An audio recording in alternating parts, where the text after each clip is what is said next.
Let's go.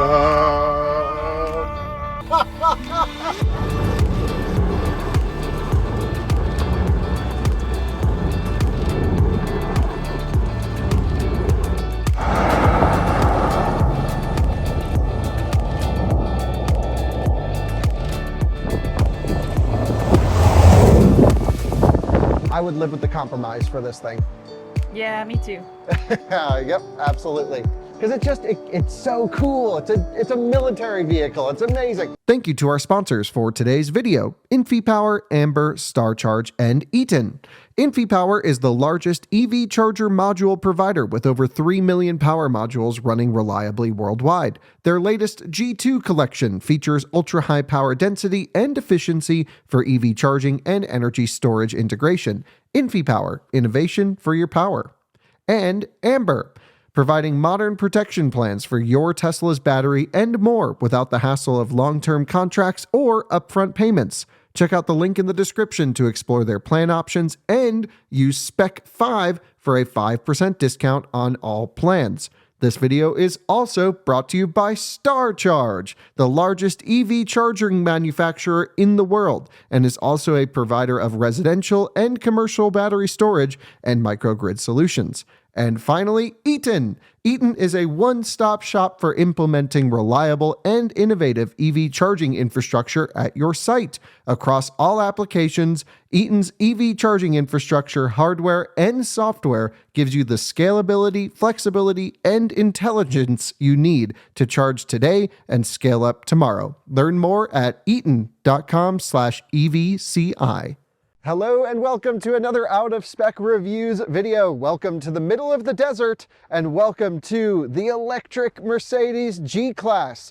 I have been a G-Class fan forever, and one of my recent core memories stuck inside of my brain is joining the G-Class development team on Shuckle Mountain doing their durability validation and test work. We went up this amazing mountain, you know, just crawling, rock crawling, going over boulders, and I was like, wow, this is insane. Then they turned around and did like 70 miles an hour down the hill, jumping it, slamming it into rocks and other boulders. I mean, I thought we were gonna come out and the thing would be twisted up. And then they said, that G-Wagon does that every single day, and it had over 50,000 kilometers of that exact test loop. And then I went, okay, I get the G-Class thing. It's crazy how strong these vehicles are. And now there's an electric one. This is, official name upcoming, Mercedes-Benz G580 with EQ technology. Terrible name. Let's just call it the electric G. I wish they called it the EQG. But here we are, 4 motors, crazy durability, absolutely amazing vehicle. Just letting you know up front. There's some good, some bad too. I'll have some suggestions for improvements, and we are going to walk you through a full tour and our first driving impressions of the electric G-Class right here on this video.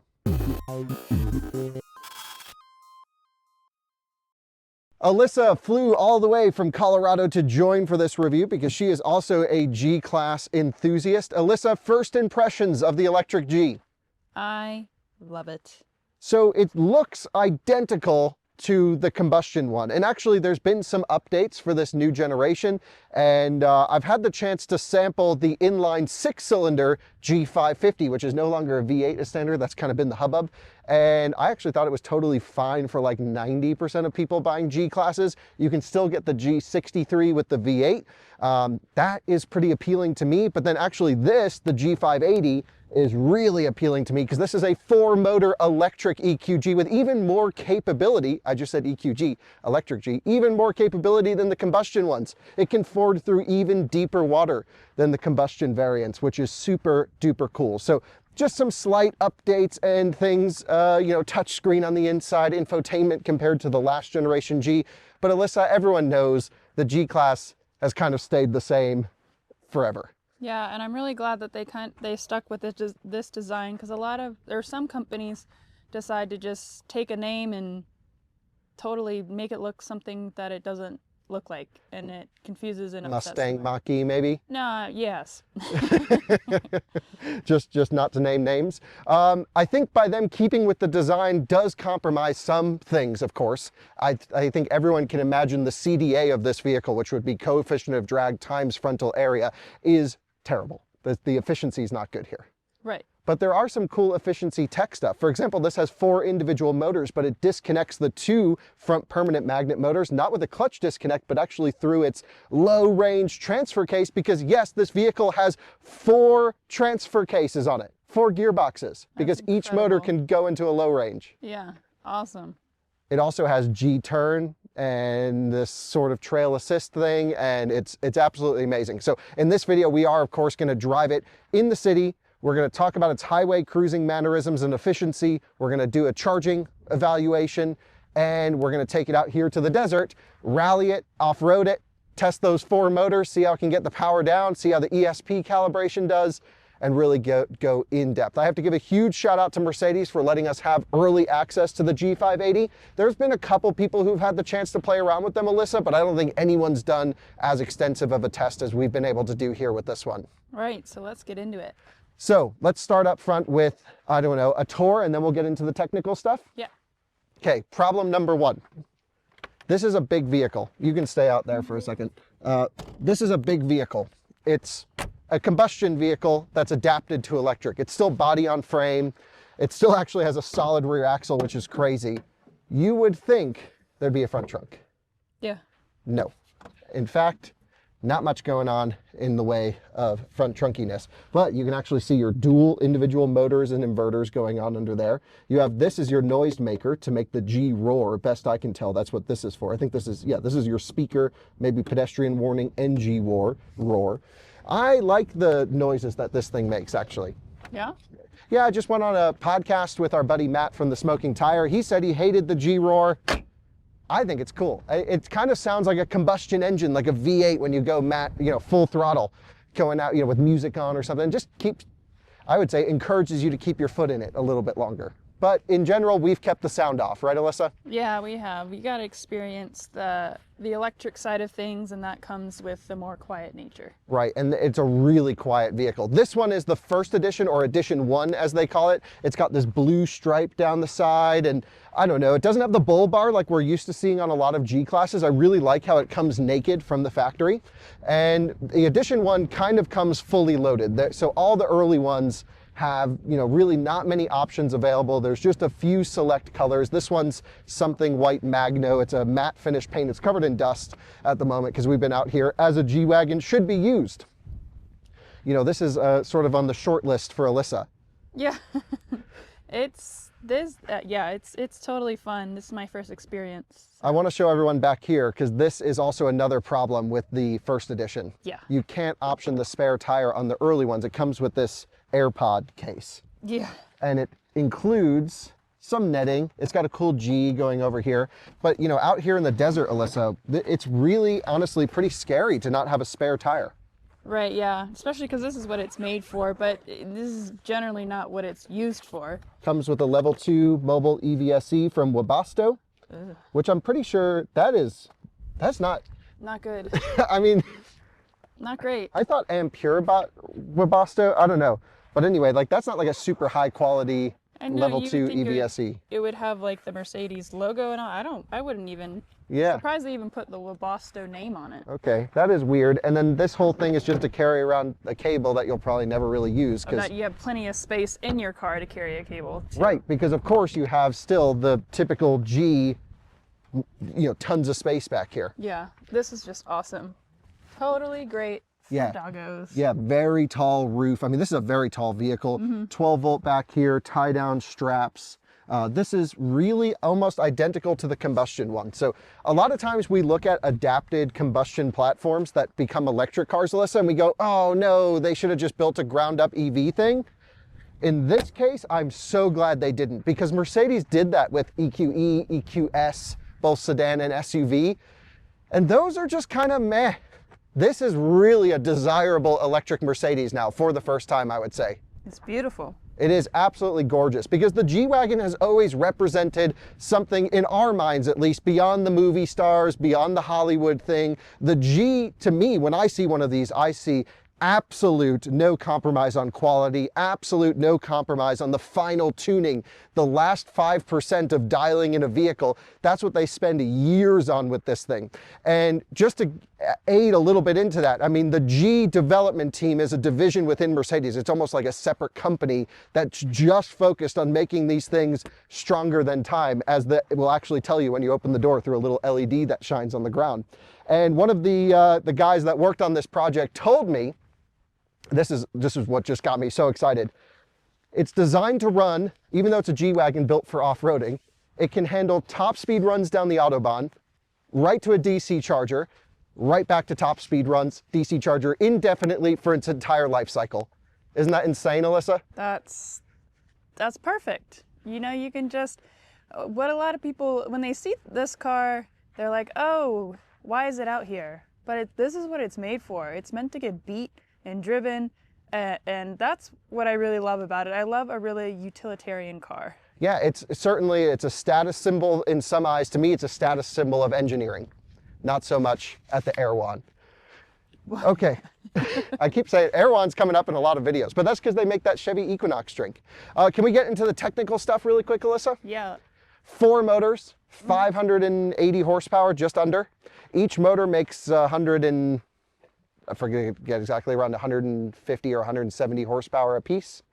And what's really cool is the drive units are essentially, it's a little bit similar to like Rivian's quad motor. They have 2 drive units next to each other, both with dual inverters and dual reduction gearboxes with half shafts that run out. And actually, in between all of that, they have a low speed transfer case. So they have a 2-to-1 ratio for rock crawling and G-turns and all this other crazy off-road stuff. So that's a very German way to solve a problem, which is solving electrical problems with mechanical solutions. So they're very good mechanical engineers. So now this has a 2-speed gearbox on each of the 4 motors, which is just hilarious. But it works. And that's the thing. It's like, okay, there's probably the proper way of doing it in the new modern age of electric cars, which is to have a really torquey, great inverter control on a motor so you don't need a 2-speed. But no, it's a G-Class. Make it a 2-speed transmission. I think that's hilarious. So 4 motors here. Battery pack is 121 kilowatt hour gross, about 116 usable, and it is double stacked. So it's very similar to that Rivian double stack idea, but with Rivian having just that central plate cooling that we talk about so much on this channel, where they get gradient temperatures and hot spots, this has 3 levels of cooling. So top, middle, and bottom all cooled, coming back to designed to be run top speed on the hottest day, right to DC charging. I have DC charged this vehicle a few times through my few hundred miles of driving it. It's been consistent. It's never thermal derated. It's just as expected. So let's talk about that charging. Let's come around to the charging port, Alyssa, because when you roll up in a G-Class to a charging station, everyone thinks you're icing it. They're like, look at this ass who got a G-Class and is icing it. It's like, no, it's electric. People don't know this one's electric at all because there's nothing to give away it's electric except for this slat right here. Yeah. So if you see one of these going down the road and you see that air slat right there, that's how you know it's a G580. You could of course look for the air pod on the back, but you will be able to option a spare tire in the future, which I highly recommend, because don't buy one of these just to show off. Buy one of these to go rip around in the desert or rock crawl and do all the crazy G-Class stuff. So CCS1 port. And it's not a good one, Alyssa. It's got a dangle. Yep, Mercedes has already learned with their, sedans and SUVs that this doesn't work. How could the G-Class launch with that? How is that I think this thing's almost 200 grand. Like this thing's like 180, 190, 195 for the Edition 1. What is the use case of it? This? Yes. To keep the dust out of the DC pins. But then why wouldn't they have it for the whole thing? Because it's more like when this port is open and you're AC charging at night. That you don't want those exposed, but then like Lucid doesn't have it. Yeah. And so I'm not sure it's totally needed. If it were mine, I'd rip it off. Yeah. Just like we did with a few of our cars already. It's so frustrating. Another frustrating point, this is a almost $200,000, 116 kilowatt hour battery pack, and it only has a 40 amp onboard charger, not even 48 amp. So that's pretty crazy to me, because I think a lot of G-Class owners will charge at home and will probably, they're busy potentially driving around in a city environment quite often, come home, charge up, and this will take a while to charge, like 13 hours, 0 to full, which I think is just a bit much. Anything north of 100 kilowatt hours in the premium category needs at least 48 amps, but definitely an 80 amp onboard charger. This being 40 amps is just not enough. I agree. I think that's a real shame. And there's a part of the love of the G-Class that we can overlook just because of its other extreme capabilities to still make this one of my favorite electric cars ever made. But when we get into the nitty-gritty areas, there's definitely room for improvement here. On the DC charging side, Alyssa, this is roughly a 430 volt battery pack plus or minus, and it just sits at 500 amps till roughly 50%. So it goes from 0 to 50 flat out. A nice slow ramp down. By the time you're at 80%, you're doing about 110 kilowatts, and then there's a dip right at 80, down to around 55 kilowatts. It holds that to about 90, and then from 90 to 100, it really takes a while to top charge. So it's actually a pretty reasonable charging electric car. 10 to 80 is mid 30 minutes, and I think that might be my biggest issue with the whole G-Class. This is a very expensive, I would hope to be class leading electric vehicle. This should have been the first high voltage electric Mercedes with crazy charging. What's your opinion on that? Do you think G-Class owners even care? Will they be DC charging? I would think the majority of them, no. They'll probably either have people to go out and DC charge for them, or they'll do home charging like you said. So, I mean, I don't think they're going to be bothered by it. I don't even think they're going to understand any of that technology or logistics or whatever you want to call it. But for like people like you and I, yeah, I would want this to be my road tripper if I bought it. So I would want that type of charging. Yeah, I think a part of paying up for a G-Class, especially in the combustion version, is paying for something without much compromise. You're able to get a really quick experience with that turbo V8 and the G63, incredible off-road chops. It still looks at home in an urban environment, and just at home, even more at home out here in the desert. And for this one, I think it should be at home at the charging station as well. It should be able to at home do 80 amps, and at the DC charger do at least 320, 350 kilowatt charging. And to me, it's just a big miss that it doesn't have the higher power charging. Yeah, it really should. I think that's a huge miss. That's a shame. Especially, I just don't understand. The more expensive cars are, I feel like they just don't have the good and great things that the least expensive cars have. And that just doesn't make sense to me. It's just like they cut the cost where they shouldn't cut the cost, and just charging should just not be a hard thing. Right, and well, at least Mercedes with the new CLA coming soon will be very high voltage, very fast charging, and I cannot wait to experience what they have in store. Maybe the next version of this will be high voltage. We can keep our fingers crossed. But I think for 99% of the use case, which is not road tripping the G-Class, no, it's going to be, more than enough. But let's talk about range, Alyssa. 116 kilowatt hours. We drove over here about 3 hours or so today, 2.5 hours from LA out to the desert. And we drove between 75 and 85 miles an hour. And of course, the faster you drive, the, exponentially the air resistance increases, and especially on something that's a brick like this. Now, there are some things, if you can come on over here, Alyssa, I want to show you this. There's some improvements in the new G-Class to make it quieter and more efficient, if you can believe it from looking at it. But there's a little lip right up here. There's even a little raised hood as well. And so all of these little tiny improvements come to making it a bit more efficient. And we were averaging about 1.6 miles per kilowatt hour on the drive over here. which that is better than a Hummer EV? Yeah, I'd say it feels to me, we haven't run them side by side. We were actually planning to shoot that comparison today, but it all went to crap, which is totally fine. But it feels more efficient than the Hummer, but with a much smaller battery. So like the Hummer SUV is 180-ish kilowatt hours usable, and this one's 116. And that's higher voltage when charging and charges better. And I'm just like, damn, come on, this could have been amazing. Yeah. Another issue on the highway, Alyssa. So the range is, realistically, this is 220, 240 miles in the real world, I would say. I don't think it's a 250 on the highway kind of vehicle. Maybe in the 70 mile per hour test, it's 250, 260. But again, if you're just cruising in an urban environment with home charging, Mercedes recommends an 80% daily charge limit on this. It's totally fine. No major issues. And again, it's not like it's a small battery. It has pretty much the same usable capacity as a Cybertruck. They're less than 10 kilowatt hours apart from each other. So it's still a massive battery pack in this. The one actual issue with highway cruising that we found, Alyssa, is the driver assistance system. Yeah, and this is really the main bummer for me. It has like the basest, lowest quality Mercedes lane centering available. It doesn't get all the good stuff that the EQS gets. Which, yeah, that goes back to my point to like, why wouldn't they implement that in their more higher end cars to have the best tech? I just don't get why. Yeah, so, you know, certainly it's a military vehicle that's designed to invade countries, and we're reviewing it on the highway, but it should have, I think, based off the type of buyer that's going to go into us, their expectation of what a Mercedes should be, and the fact that I believe the G-Class should deliver the least amount of compromises as possible, it should have a better driver assistance system that's already in their fleet. Now, it might have something to do with the cameras being up there, but the car has full control over the steering. So like, you know, it's electromechanical steering, so it can do that. And I don't know why they didn't put the full big boy system out. It doesn't do lane changes. Every time you go around a corner, it just goes to the outside and you got to put in more lock, and it ping pongs and shuts off randomly. It's like Mercedes lane centering from 10 years ago, and their systems have gotten so good.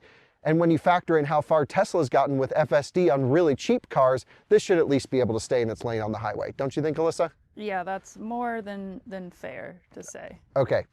Now to the good stuff, because I think those are most of our problems with the G-Class. I think it's fair to say you and I have fallen in love with this thing. Yes. And I think anyone who comes around the G, there's always this sense of G-Class aura to it. And I've had the chance to drive it hard and also just to cruise. And I want to come talk about the wheel tire package here. So this one's on the Edition 1 wheels and tires, and they're all on 20 inches with this sort of blacked out package and blue calipers. And I think this wheel actually looks really nice. Mercedes has been killing it with wheel designs recently, and this is absolutely gorgeous.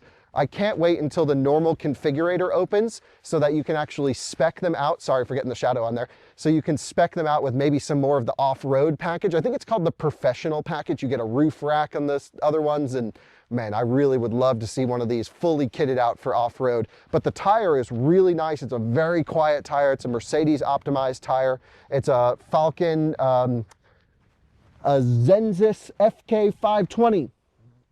Great tire. Some very, very amazing high level of grip. It does the G-Wagon thing, like every generation of G, when you drive them hard and you come out of a corner with steering lock, limits power, and then as you come straight on the wheel, it gives you more and more.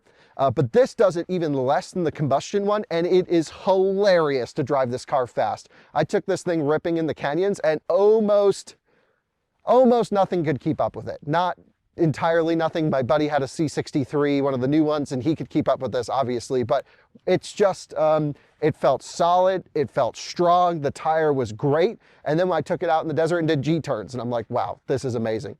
Of course, a G-Class hallmark is the getting in and out of it with the doors. Now, for the first time in the G-Class, you have keyless entry and keyless lock, so I can just put my hand on the outside of the handle, the car will lock. Nice to get some modern touches in a G-Class. Put my hand behind it, unlocks, then you can push the button and open the door on the G. Best part about it, Alyssa? Closing it. Big thunk. Best door thunk in the business. And I'm so glad they were able to keep this original latching system with that high quality door thunk that is just intoxicating. You get in this thing, it just adds to the sense of quality and durability that it has. Alyssa, I'm gonna hand you, or I'm gonna take the camera. I'd love for you to give me a backseat review of the G-Class. Yeah. Coming in. I mean, you're sitting up really, really high, which is great. I love it. It's got the vent approval from me. No dog mode though. No dog mode. It even says on the screen to not leave your pets or kids inside, which, eh. It's also 2024. How could Mercedes not have dog mode? I don't get that. I just think the bigger automakers are not going to get along with it because it's just too big of a liability. Yeah, but at least there is a way to leave climate on. Yeah, there is. And then you got some heated seats back here, which is great. Yep. Plenty of leg room. So I'm 5'10". My legs are about 6 foot.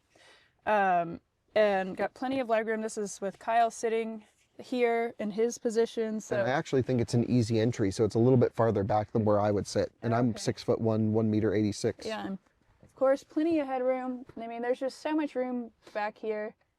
I absolutely, yeah, adore it. It's great.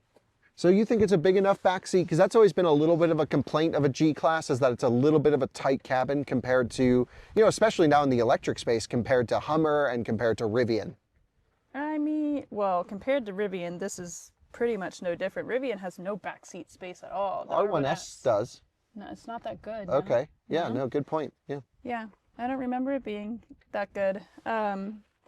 But I don't know. I don't ever would ever buy a car for the backseat review. Yeah, the people in the back didn't pay for it. No, but if you have exactly. teenagers, they're going to fit back there just fine. And Yeah. car seats will fit, and that's what most people are curious All about. that stuff. Your dogs will definitely fit. Can we fold down the seats, Alyssa? Yeah. Here, I'll open up the trunk while you work on that.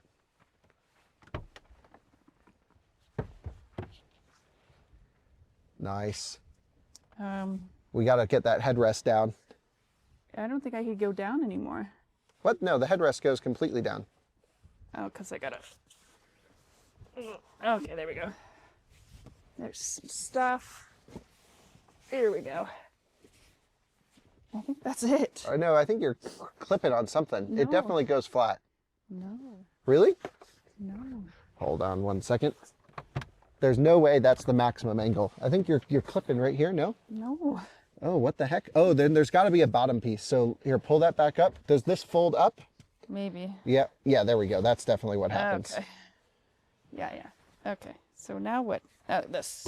There we go. Okay, there we go.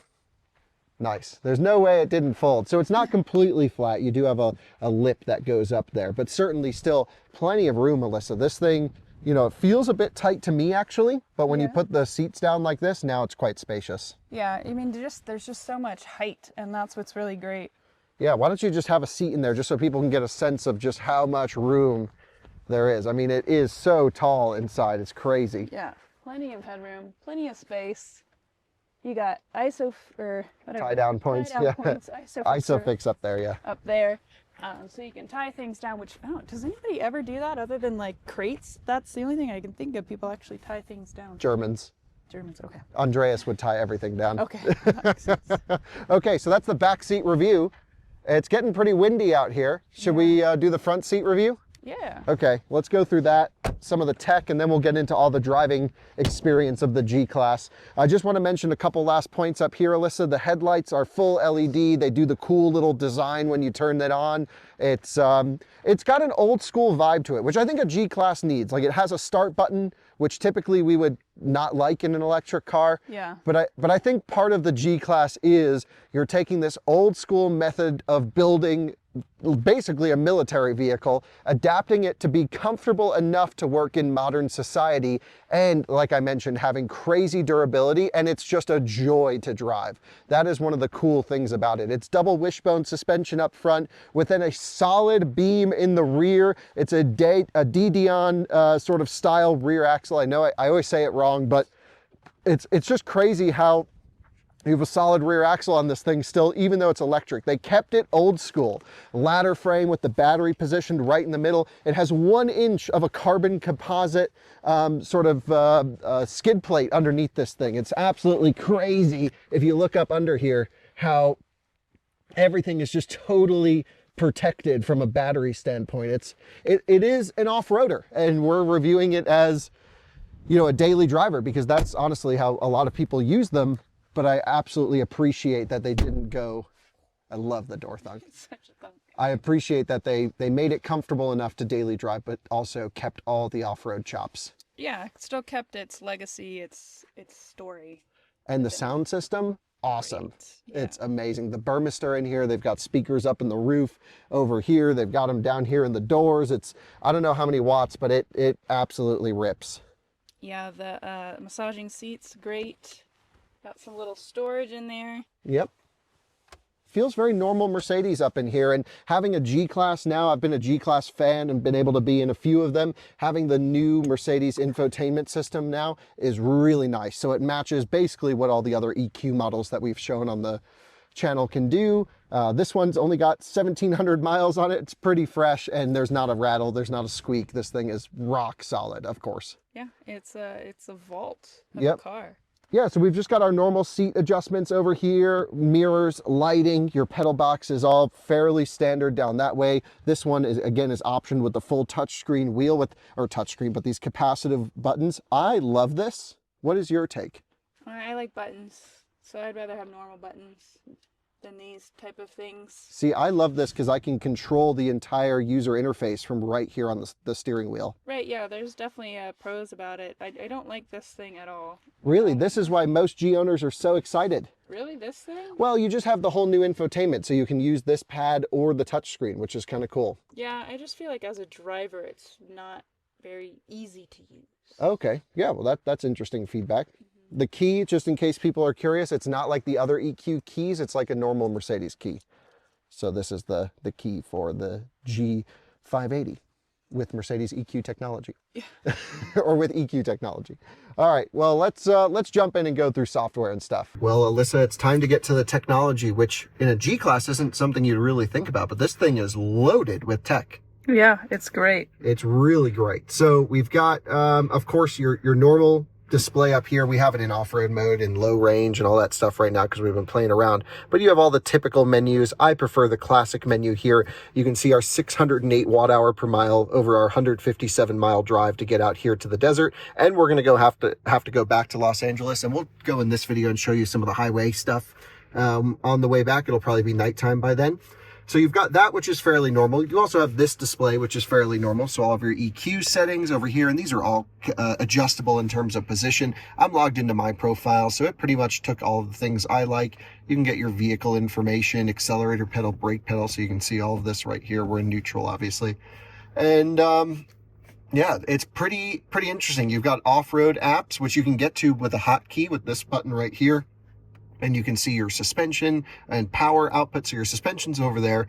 This shows you what axle is producing power. When you're in the comfort drive mode, these are all the drive modes: individual, sport, comfort, trail, and rock. It's mostly unavailable because we are in low range at the moment. But when you're in comfort, the vehicle actually runs rear wheel drive 99% of the time. Unless you really give it a lot of throttle, then it will connect up and make it four wheel drive. One of the smoothest front axle connections ever. You literally, no one will know it's happening. I can vaguely feel it if you're cruising on the highway and mat the throttle because it's got to rev match the motors. But Mercedes just knows how to do front axle connections. Amazing. The EQS SUV we drove actually has a clutch disconnect rather than using the transfer cases like this. That was even smoother than this one. That was imperceptible. Really cool. So you can see a bunch of other, cool nerd things in here. Love that. There's also great camera views that I can hit this button and we can pull up our camera view. So actually, if I drive forwards here really quick, let me come back and give us some room forwards. It will fill in this gap under the hood so you can see what's underneath the car. We've seen a lot of cars that can do that now, but it's kind of cool to know what you're over. Any thoughts on that, Alyssa? Yeah, I really like that, especially for off-roading. It makes it very helpful to see what's underneath you and if you're gonna hurt anything, which in this car I don't think you can really hurt much. Yeah, it's got all the protections under there, which is amazing. You've also just got, just normal MBUX stuff, which I'm a huge MBUX fan. Some of our audience doesn't like the way it looks. For me, maybe it's because we have a Mercedes with this system in it, but for me, this just works perfectly. And I love that it'll tell you when the charging is limited due to battery temperature or charging station. So far, I've had nothing but great charging experiences with this one. It will tell us where we could gain range functions. It's not connected to the internet right now, so that might be why it's not necessarily showing it there. And of course, our consumption over our drive cycle for the last 3 hours right there. Pretty not great. No, not good at all. But that's what you get when you get a brick like this. So, and then of course you have your traction control off button right there. So climate control buttons are physical. This one will keep the, sort of climate on, keep climate button right there. There's also a climate menu that we can come into, and you've got your heated steering wheel on and off.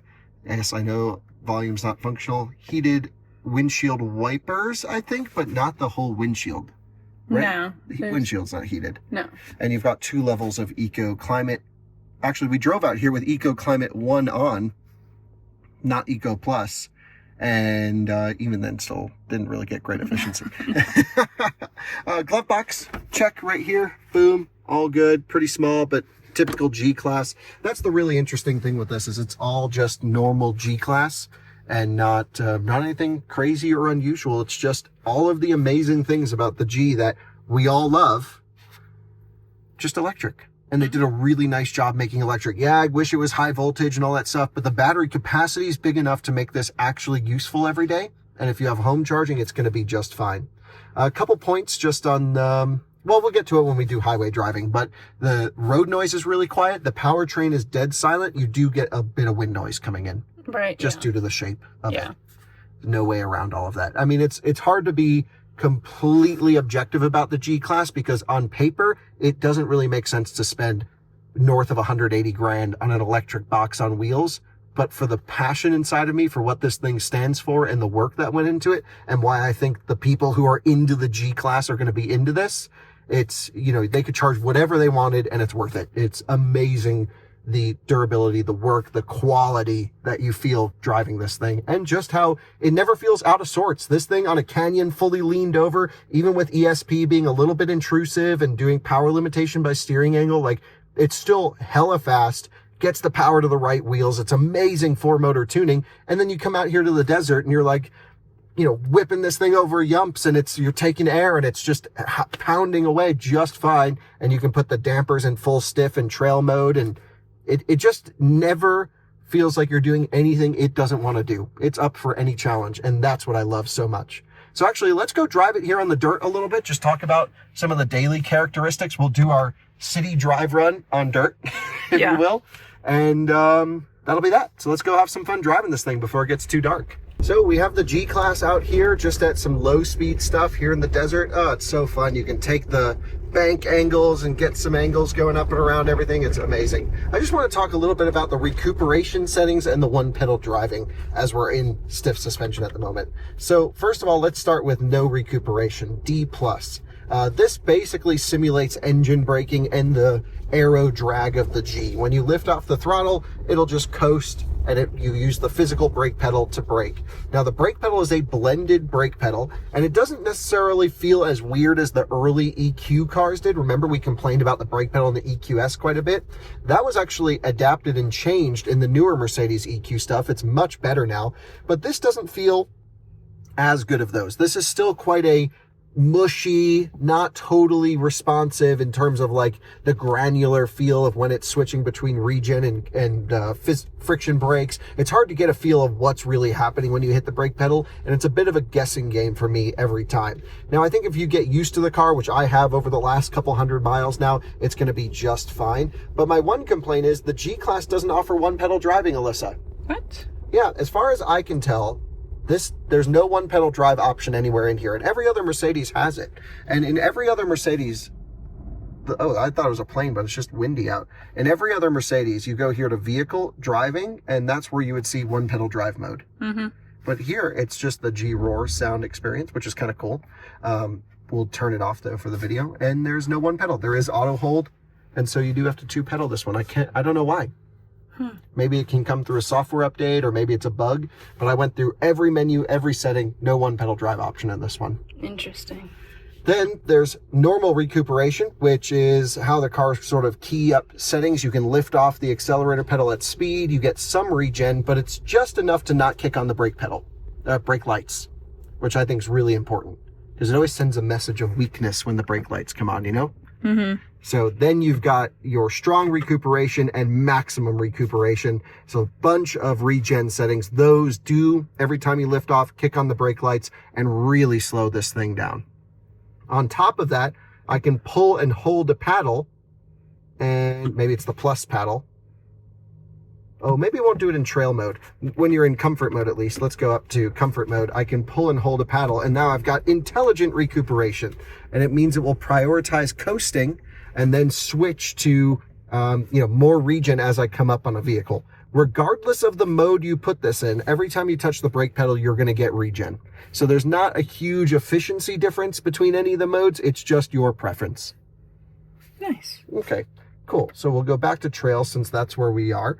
And, you know, the one thing with the G, just to mention, is the turning radius is totally fine. It's got a short wheelbase, so it's easy to get in and out of the drive-through. And it is, you know, it's no rear steer, nothing fancy. It's not the quickest steering ratio, but it's totally fine to cruise around. The steering weight is pretty heavy, and I think if you're not a super strong person and you're constantly using the wheel, it's not like a one finger, it's not a Rolls Royce experience. It is still pretty muscular to move this thing around. You drove it, Alyssa. What was your impression of that? Yeah, it was heavier to move around, but I wasn't offended by it, so it was just very normal. Yeah, and you can still, it's easy enough and light enough to palm it. And obviously we're on a dirt surface, but you know, it's fine. It's just, it's a big SUV with a big SUV steering feel at low speed. Other than that, and moving the pedals around and driving at low speed, it's dead quiet. This is the best G-Class to sit in traffic. And it's also, I think, the most fun to drive with the most response, because at any moment, you don't have to wait for a torque converter or anything. I can just sit here. I'm going to hit the throttle really hard, so hold on to your phone. I can just go and boom, we're out full power. And it's dead silent, and we're spinning all 4 tires. That's the benefit of electric. Instant torque. It's amazing. So let's rally it out of here, see how this thing does, getting it moving, sliding around on the dirt. We'll take it up in the canyons too, as well, which we've already shot that segment. And yeah, see if we can have any fun with this thing. So time to send it. As part of a little off-road test, I have a super huge undulation that I'm going to test out how well it handles doing longitudinal torque vectoring. A lot of times we have issues with 4 motor systems where one motor will run out of steam, or they're not tuned to create this locking differential. And as part of the original materials that I have on this vehicle is they do simulate a locking differential through software. We've heard other companies mention that, General Motors with Hummer with the tri-motor, and Rivian, of course, with their tri and quad motor. And it's always been a problem. They've never been tuned that well. They always annoy me. And while there's no physical locking differentials like you'd have on the combustion G-Class, we are going to see how it does on this quite aggressive undulation here. We're going to first go in the car, and then Alyssa will get some outside shots. So let me hit the off-road cockpit. Let's go into rock mode. We'll activate this. I am going to activate low range just because we can. So there we are, low range on, into drive. And it's got off-road cruise control. So I'm in slow off-road crawl right now. And we're going to have it work its way up. And I just want to see how it handles this. So far, amazing. So I'm on the brakes. It's pulling itself up wonderfully. Wow. That wasn't even enough to stump it. No, I kind of figured that. It just drove up like nothing. Wow. This thing is just crazy, isn't it? Yeah. Okay, so that was of no use to anyone, but we do have to make a U-turn here, so I'm going to hit my turn button. Ready? And just turn right there. That's the best feature ever. It's not even enough to lift a wheel. This is crazy. It never looks crazy on camera, but, it that was insane. I'll at least get a shot from the outside for everyone, and then maybe we'll see if we can find something tougher.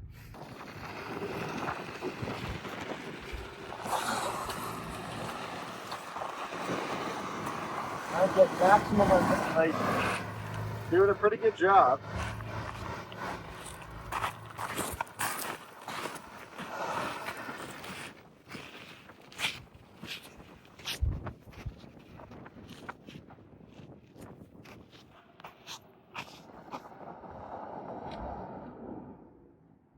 We are going to go drive quickly in the canyons on pavement in a little bit, but I thought since we have some awesome open road, we'd go rip around through here. By the way, one point, I don't know why, we're complete idiots. We could not find the traction control off button for the canyon run, so you'll hear mentions of me talking about, oh, you can't turn ESP off. You can. It's a hard button. It's right in front of my face, and I couldn't find it. Normally in Mercedes, it's in the infotainment, but here you got this. So at least it allows some yaw. It still cuts in. It still does steering limitation, power by steering limitation with ESP off, but at least you'll get it. At least there's an option, and sorry for messing that up. But once we get through this little sandy section, we should be able to open it up a little bit. So woohoo, let's go send it. Yay! That's the G-Class durability that you can get through here. Some of the body on frame bushing feel, but look at that. Nice rotation, systems stay out of the way. Go full power down through here, struggling for traction. gets on the brakes perfectly, and man, the faster you go, the better the G-Class gets. Chuck it in through this corner, opposite lock running through. Look at that, nice opposite lock. You got to see over here so you can get it into the corner. We'll get the nose stuffed in, big power, and you come out just with some opposite. Does send more power to the front. On the brakes, big input, big slides. We're matted. It's a full rally car through here, and you can just play around with the weight, and it feels so good. These adaptive dampers really do figure out exactly what's happening. So chuck it in and get these nice angles on the way out. It's hilarious. Alyssa, your impression? Love it. Love it. It's a freaking G-Class rally car that's electric. It's crazy, and it just feels so well tuned. I mean, it's the best tuned 4-motor system I've experienced. That's not to say it's perfect. I wish they had a little bit juicier motors on the rear than the front, because sometimes if you come too much power, the front pulls you out a lot, and I wish it could just maintain those big slides with rear drive power. But man, it's hilarious to send this thing around. And the views, look at that sky over there. Yeah, it's gorgeous. This is surreal.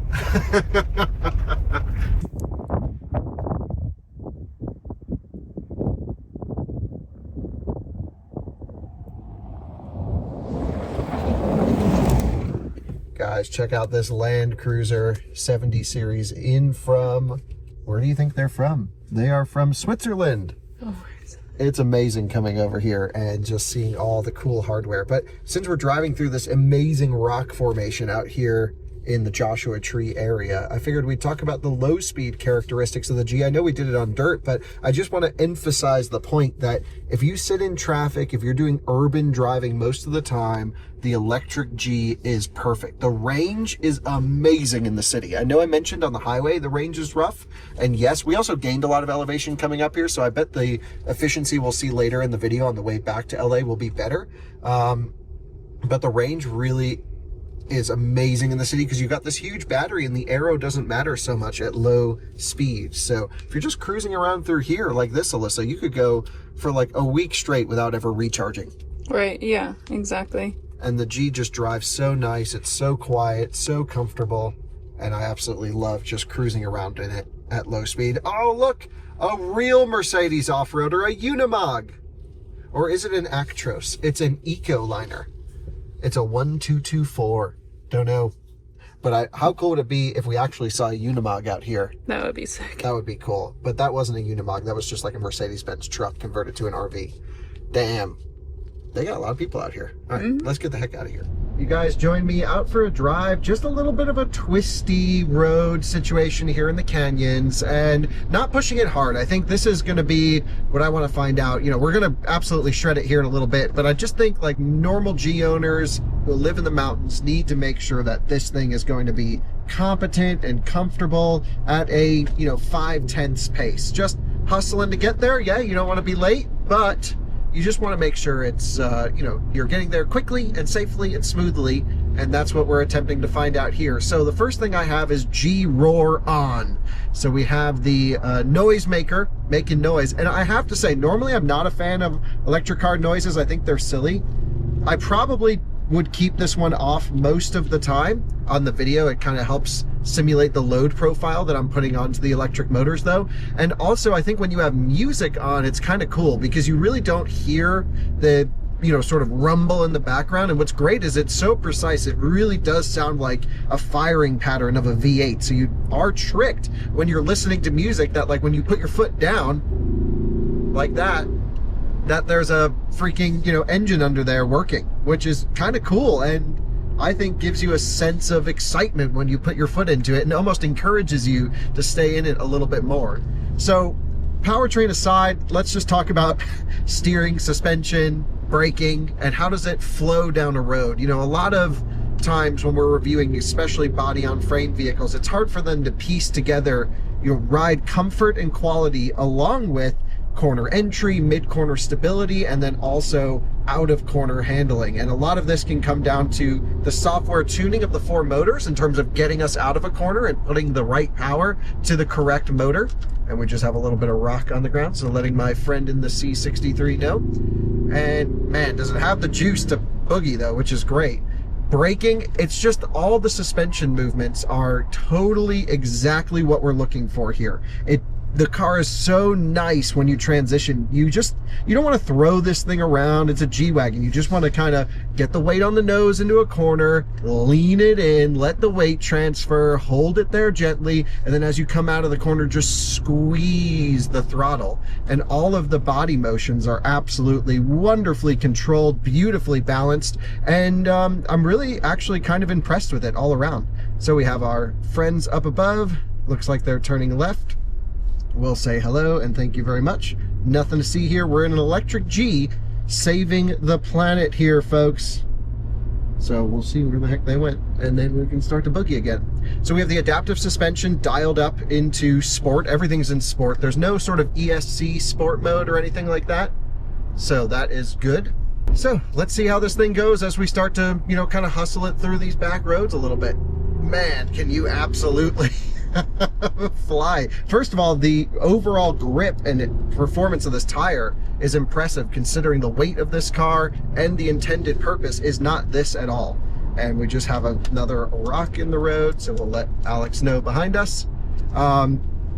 But man, it feels good. Suspension in stiff, so we've got the dampers turned up. The brake pedal is still a little bit weird to me. It's very spongy, it's hard. It doesn't really build up pressure when you get braking force. So to me, I'm always kind of guessing as to how much brake pressure to put in. And in terms of suspension and braking and cornering, it's just, you gotta be easy with it because you have a lot of mass to control, but it does the job really well.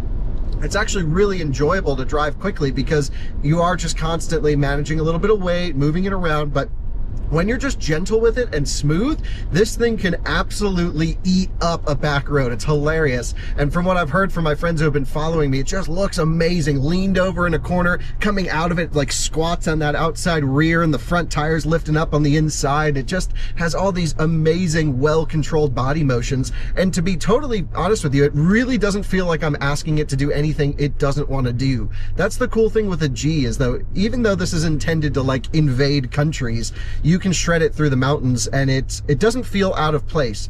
The one major annoyance from my side is I can't turn off stability control, and they do power limitation by like G-force. So as you're coming into a corner with some steering lock on, you have to kind of wait until you're straight on the steering for it to unlock the power and get you moving, which is, you just kind of have to drive around that system a little bit. Thankfully, the Civic looks like they're pulling over for us, which is a great situation. So we'll say a big, very much thank you to you. And let's hustle it. So we've got a couple of great corners through here. Straight on the wheel, it opens up power. Look at that, throwing it into the corner. Absolutely boogies. Full rip, wide open throttle. Dang, it's fast when you get on the throttle. Standing on the brake pedal, just get the weight on the nose. It is hilarious.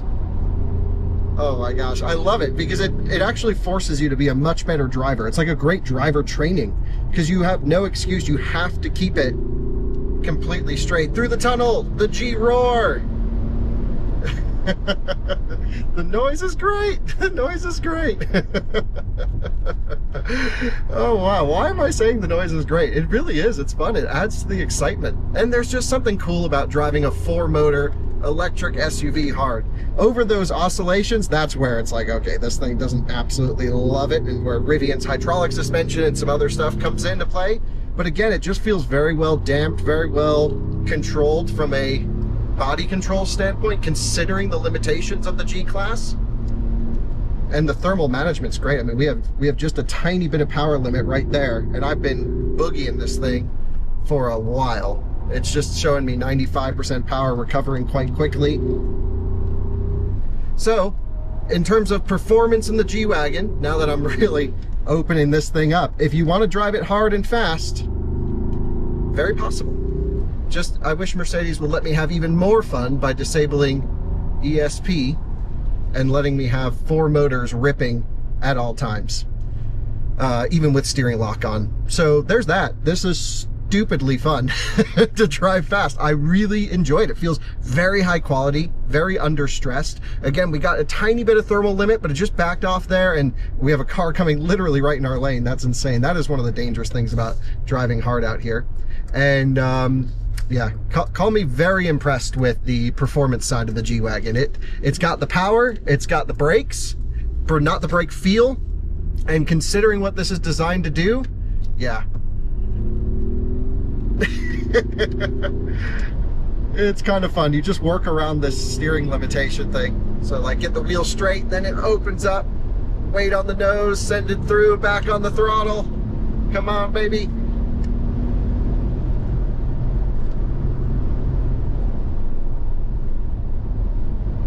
Oh my gosh.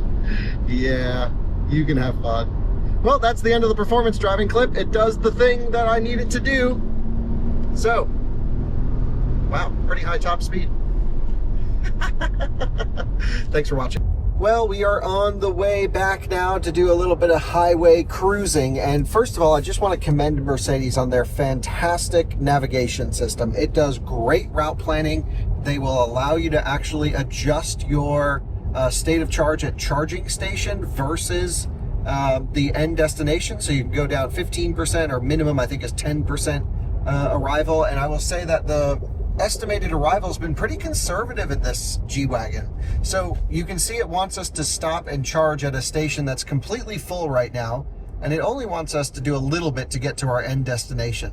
So let's see if I can fool this thing into not making us stopping and charging.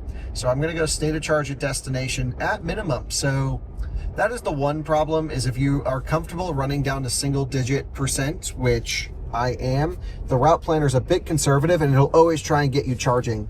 And then what you'll do is you'll say don't plan charging stops, so you'll turn that off, and then it won't tell you what you'll get to your end destination with in terms of SOC.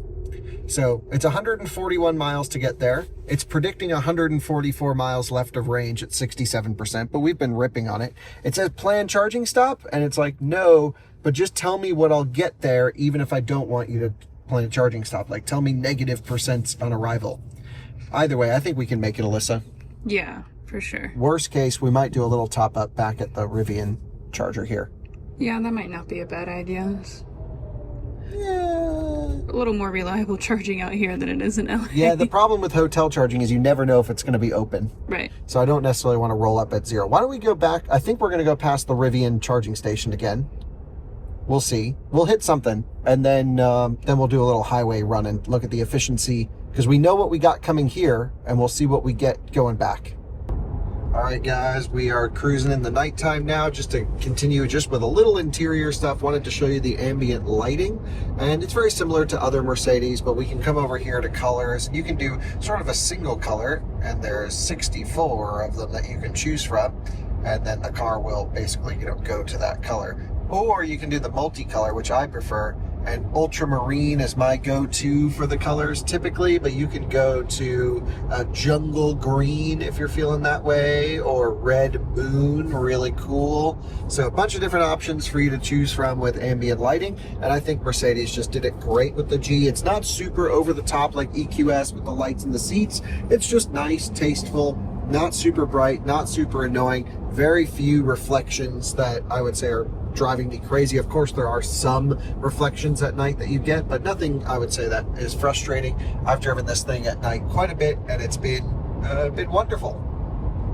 Well, a quick little top up on the way back into town. I figured it's way easier to charge when we're out here in the desert before we get into the craziness of LA. And that's one of the nice things about having a flat-ish charging curve, is that, you can take advantage of pulling into stations at pretty high SOC. And you can see here we've arrived at 58%, but we should still see like 150 kilowatts or more. I'm curious to see what happens. These are the new Rivian stations, by the way. This is the new Rivian charging outpost, and it's a great spot. A little windy out here, of course, but awesome to be able to just plug in, tap your card, and now Rivian stations are open to all vehicles. So excited about that. It's spinning up the power modules, so we're still ramping on the juice, but yeah, look at that. 100 kilowatts. Let's see some more. Should spin up another module here in a second, and then we should see, there we go, it continue to rise. And that is, again, a benefit of having a flat charging curve. Maybe that's about what we'll see But love that. That's sweet. So Alyssa, I'm not entirely sure what we should top up to here. Probably 80% or so, just because the hotel charger is pretty slow. Yeah. And so we'll have some buffer in, but it's doing 110 kilowatts or so at 61%. It's not the end of the world. Certainly would be better with faster charging. And again, we'll have a whole video on the out of spec testing channel detailing the charging specifics. I've logged a full 0 to 100% charging curve on this thing. Wow. So yeah, let's go inside the outpost. And again, check out the video on this channel of the Rivian Outpost tour. We have reached 80% state of charge and it's tapering down. So let's unplug, and you have to actually physically push this button to stop charging and unlatch the port. I really think this whole port design with this stupid flap needs a rework. It's a little bit annoying, but these Rivian stations are pretty cool. Glad they're opening up to everyone. That just slides right back in there. Nice long cable. And yeah, Mercedes knows this is bad. They fixed it on their other cars. It should be fixed here. So anyway, nice charging performance, very quiet. I had the cooling fans ripping during one of the sessions and you can barely hear it. It's just like so well tuned. Everything you do with the G just feels so under stressed. So we're going to lose quite a bit of elevation and with a tailwind. So this should be kind of the best case scenario off to Los Angeles. Let's go see how our efficiency is. All right, guys, time for the highway efficiency run. Now, we've averaged up to this point 594 watt-hour per mile. I would say, on average, this is a 600 watt-hour per mile vehicle, which in miles per kilowatt-hour is 1,000 divided by 600. I should know this by math. 1.66 miles per kilowatt-hour.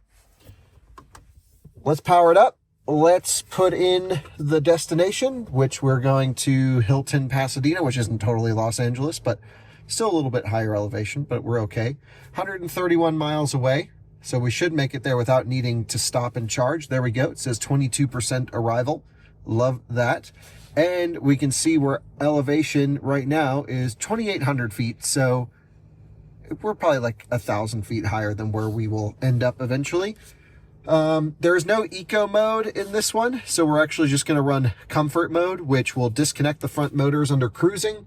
I'm going to come here and reset my from start value into drive. One last thing to do, Alyssa, is we're going to go into the climate menu and select Eco 1 climate, but it's, we're just going to drive normally. This isn't an instrumented test at all. Normally we'd run our 70 mile per hour highway test. Eventually, Mercedes tells me we will get a G-Wagon out in Colorado to run on our instrumented test loops. Yeah.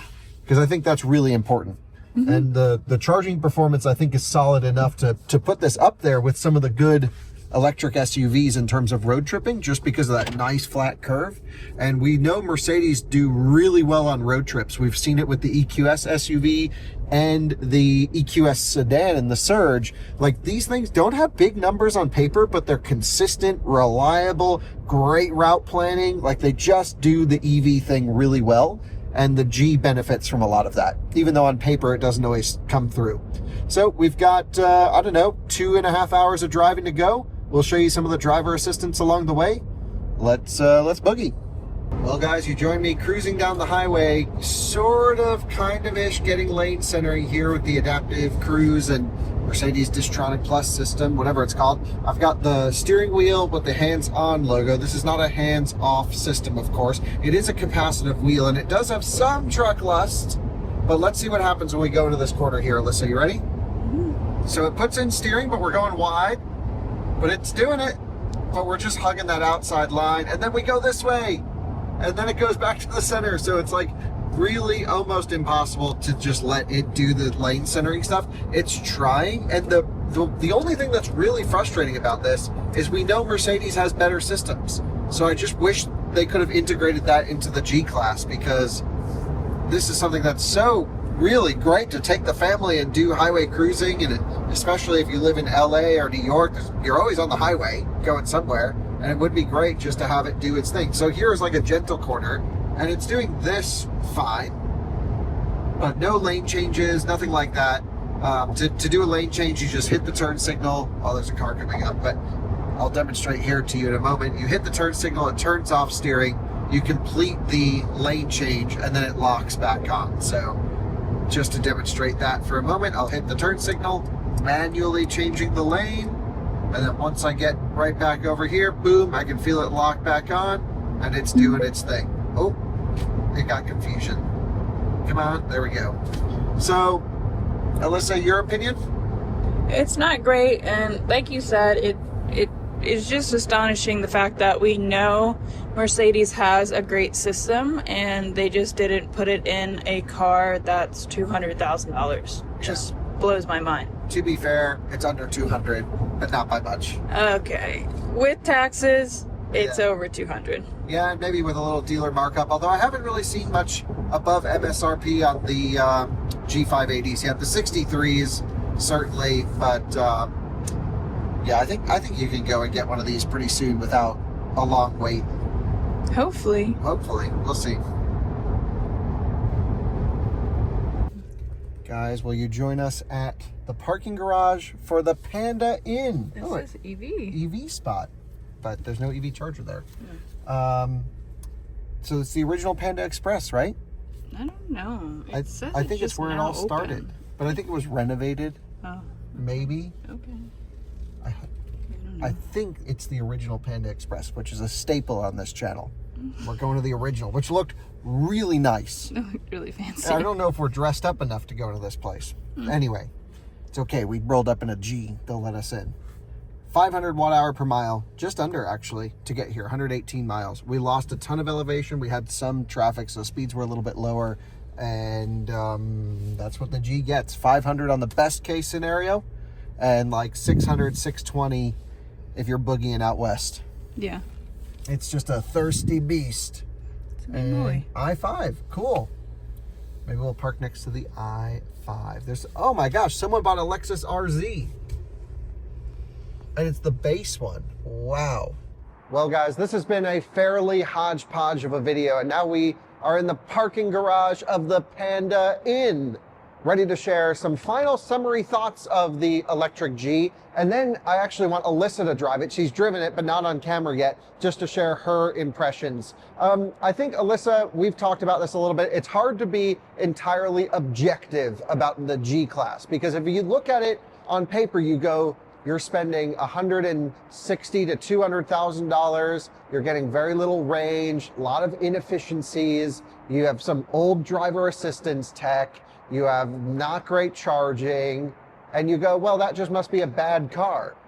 But in fact, it's actually one of the best cars because it's an electric G-Class. And you go, holy smokes, they took a military vehicle that was designed to invade countries, as we've been saying this whole time, to make it invade Whole Foods, and now it does it even better with 4 motors. It can do tank turns. It's crazy what this thing can do. And it's got a sense of occasion, a sense of fun, and people love it. We just met a viewer in the elevator down here, and we were like, he was like, oh, I want to see the electric G. It's like people are excited about this thing. And, you know, I think that's the thing. Cars should be fun. Alyssa, I'll let you share just a few opinions before we run through our sort of evaluations in each category. I mean, I've always loved this car. I love the styling. I love what it does. The utilitarianness about it is super fun. You can do so much with it. And I love a car that you can truly beat up and it enjoys it. And that's definitely this car. I mean, do I really want to wreck the boards off-roading in this car versus our Cybertruck? No, it's a bit cheaper to fix the Cybertruck, but the capabilities and all the stuff that it can do and the engineering behind it is just absolutely incredible. Yeah, it's sort of like the G-Wagon has never been about like pushing the technological innovations. It's just been about making sure that the ones that are in there stand the test of time. And to sum up this car, I think that's kind of what it is. It is the perfect G-Class. Most G-Class owners probably will never do half of what we did with this one. And this thing barely broke a sweat, didn't even care. And we rallied it, we wheeled it, we took it through the parking garage. It's been through everything, and it's been truly amazing. So let's just talk about, city driving really quick. If you're going to use this as a daily driver, you sit up high, you have this very commanding road view. The one thing I will say, the keyless entry is a game changer for G-Class owners. I have some friends that drive Gs and they're like, wow, keyless entry. I'm like, bro, that's been a thing forever. Anyway, it is a little bit difficult to get in and out of it with the hit point being so high. So you kind of have to get up and over. And yeah, you do have to be tall. Yeah, I worry about the longevity of these side bolsters. Yeah, here. I was thinking that too, but yeah, you can already see there's a little it's not too crinkle, bad. But not a crease yet. Yeah, but this thing only has 1,900 miles on it now. So right. that will get bad. You just have to be really mindful to go up and over the seat or use the running boards, of course. But in terms of daily driving, even though it doesn't have one pedal drive, in this one, I feel like they do it, but this one doesn't for some reason. Maybe they don't offer one pedal driving. It's an amazing electric car experience. It's got instant power when you want it. It's fast. And even on paper, it may not be as fast as the G63. I don't actually know what the numbers are. This is like low 4 seconds, 0 to 60.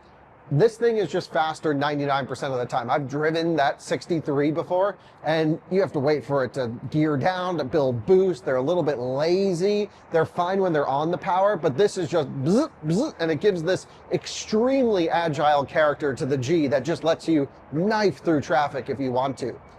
And then if you actually want to go ripping, it's unbelievable. The whole suspension geometry on this is old. It's a ladder frame. It's got a solid rear axle. It's got nicely double wishbone up front, and then the adaptive damper changes the game. So you go in through the canyons and you can lean this thing over and just stand on that rear axle on the way out, and it's fun, it's enjoyable. Yeah, a Rivian's faster on a back road, but maybe not, because the thermal longevity of this is amazing. The Rivian will overheat much quicker from a battery pack standpoint than the G will. Alyssa, you remember you and I took that dual motor up Angeles to Newcomb's? Oh yeah, she got toasty fast. And it was just boom in the red. Mm-hmm. This thing, battery didn't care. It was the inverters that were getting hot on this. Our Rivian, the motors stayed cool, but the battery got hot. Way quicker to cool down the inverters and the motors. As soon as I would lift off the throttle in this, boom, I'd got full power right back, and it was just boogieing. By the way, top speed allegedly 112 miles an hour. Feels very stable there. They should unlock it. This should be a 150 mile an hour electric beast. No one needs it, but no one needs a G. So the handling is amazing. Brakes were incredibly powerful. The ESP system is a little bit intrusive, but when you turn it off, it really does let you have enough fun, especially on dirt, that it wouldn't stop me from buying one. And of course, if you want to slide it on dirt, it lets you do plenty of stupid stuff where it's totally fine. And then, Alyssa, driver assistance, highway cruising. The highway cruising's nice. Yeah. But the driver assistance is bad. Right. That's unacceptable. Yep. Especially, they gotta ramp that up. Yeah, that needs to be improved. I don't know what happened with this one, but I really hope they get the new software or system or whatever. That it just needs to match what the other cars do. And there's really no reason why it shouldn't be able to, especially now that it can control all the steering and all the other stuff. So that's the G-Class, Alyssa. Objectively, it's hard to make this thing win, but I think it captures our hearts and imagination, which is why I love cars so much, because in my opinion, a fun car should be a little bit silly and outlandish and maybe not make sense on paper, because we don't drive cars on paper, we drive them on pavement and dirt, and this just feels right wherever we go. But I still want faster charging, better efficiency, blah, blah, blah, blah, blah, blah, blah. I would live with the compromise for this thing. Yeah, me too. Yep, absolutely. Because it's so cool. It's a military vehicle. It's amazing. And what bothers me though is a lot of people like G-Classes because they want to go grocery shopping and show off to their friends. We love them because they're just insanely durable. So Alyssa, you ready to drive this thing? Yeah. All right, let's have you drive it, and then we'll end off the video with your thoughts. All right, Alyssa, your final thoughts on the G-Class driving experience. Doggos! Wow, we have had such bad ADD in this video. It stayed the same. I love the car. I love how high I set up. I love how much I can see out of it, which that's always been a really important thing for me. The getting in and out is a flag for me, but I can easily do it because I'm long-legged. But I feel like any short friends, you would look like you'd be getting into like a heavy lifted truck. It was kind of like my visual. It's very tall up here. It's very tall because it's not even like, well, for one, the height is tall, but then like the seats are also tall, so it's like an added extra boost. Yeah, it's the one vehicle I don't feel like I need to sit low in because you have this great commanding view of everything. No, yeah, and I really do enjoy that with cars such as this and turning left. Oh yeah, it drives really smooth. Yep. No head-up display. Is that a problem for you? No, I don't care about head. That's just too distracting for me. I'm actually not a huge heads-up display fan. I actually forgot for the longest time that my e-tron had heads-up display because I think I mentally just tune it all out because it's too busy for me. Oh, interesting. Yeah, because I remember you and I were like, I don't know, does it have heads-up display? And I was convinced it didn't, and then I realized it did.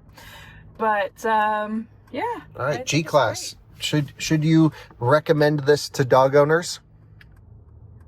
Get stairs if you do buy it, because it is so high up. I would worry about, dogs like my Walter and Ellie getting out of here. Blue would have a blast. He would think this is a jungle gym. So yeah, I think it'd be a decent dog hauler.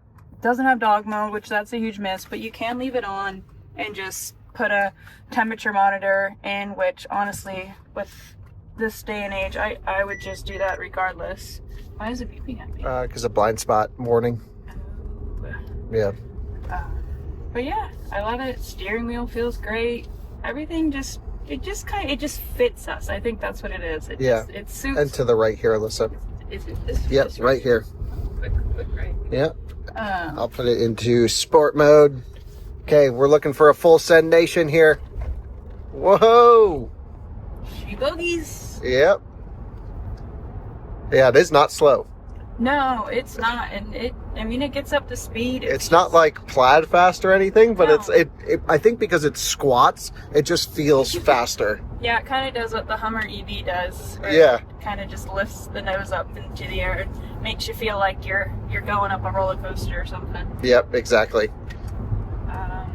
So yeah, I think that pretty much sums up the whole video. Which is it. We love it. We want it. We're not going to spend our money on it. I mean, I didn't say that. I don't think we're going to be spending our money on it. You want a GT3, and I want a house. I want land before I want a house. So there's a bit of ways to go before this fella comes into our lives, and honestly I think that's for a good thing. I think it's good to kind of wait and let this kind of marinate, figure out what the market wants, and yeah, who knows if these will depreciate or not. Yeah, I would be, especially our market next year could be a totally wild year for EVs in a good, probably bad way. Yeah, we don't know. So yeah, we just have no clue. So but rather than our situation, we're here to provide guidance to others, which I think if is. you have the money and you love this car as much as we love this car, forget, just buy it. Yeah, I don't think you're going to get hurt that bad on this thing. It's worth it to try out electric cars. It definitely doesn't give off the weird EV vibe. This is a G-Wagon. So many people didn't even realize it was an EV. Right. Yeah, most people don't know it's electric. Right, at all. Right. I've only had like one or two people like look and go, whoa, EV one, because it really is, you have to be a nerd to know this one's electric. Right. But I think it comes down to this, Alyssa. It is objectively, on paper, non-competitive. Too expensive. The numbers don't add up. Yeah. But when you ride in it, when you drive it, when you experience it and understand the engineering that went into the longevity of this thing, you go, okay, that's pretty sick. And the fact that the secondary market may not fall out from underneath this thing does add to the attractiveness. Yeah, which, I mean, hopefully it doesn't. Hopefully you're not buying it for an arm and a leg, which that might happen with markups. We haven't really seen the market for this quite yet. And I know Mercedes is kind of known, Mercedes dealers are known, in America at least, to hike up their prices. Yeah. So beware of that. And I mean, it's a G-Wagon, and it's the first electric G-Wagon, so I feel like it would end up being some kind of collector's items to some extent. I don't know about that. Why not? It could. I don't think so. You gotta go here. Yeah. All right, Alyssa. Well, thanks for sharing your final thoughts on this one. Appreciate it. I think the only thing that would make this cooler is if they made a electric 4x4 squared, which is the lifted off-roady one. That's what I really want. A squared electric. See you on another one again soon. Thanks for watching. That's our G-Class review. Thing is sick. And if you can go for it, just go for it. It's the coolest electric SUV on the market. Why not? Yeah, why not? It's sick. See you later.